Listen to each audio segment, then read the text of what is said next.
পক্ষ থেকে আগরতলা প্রেস ক্লাবের সাংবাদিকদের সাথে ইফতার মাহফিলের উপস্থিত আছেন আগরতলা প্রেস ক্লাবের সভাপতি মোহাম্মদ শামীম, উপস্থিত আছেন সাধারণ সম্পাদক নাজমুল নিকল সহ আগরতলা প্রেস ক্লাবের অন্যান্য সদস্যবৃন্দ, উপস্থিত আছেন আগরতলা উপজেলা ছাত্রদল ও যুবদলের বিভিন্ন নেতৃবৃন্দ।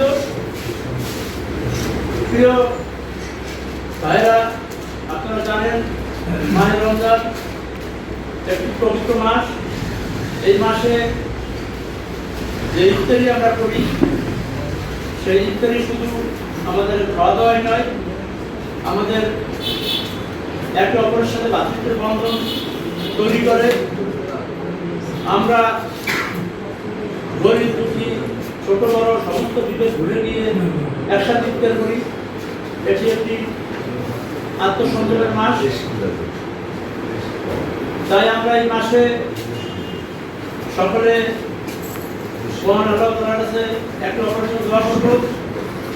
ইতিপূর্বে আপনারা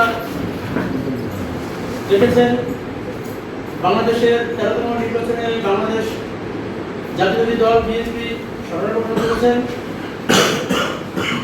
এবং আমাদের আগরতলা গণদ্বীপ জনগণের মনোনীত প্রার্থী বিজয় অর্জন করেছেন এবং আমাদের প্রিয় নেতা জনতা স্বপন ভাই যিনি তথ্য সম্প্রচার মন্ত্রী হয়েছেন।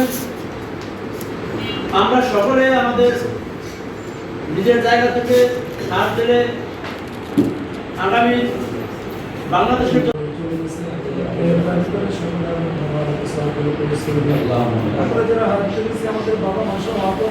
আমরা দেখছি আগরতলায় যারা রাজনীতি করতে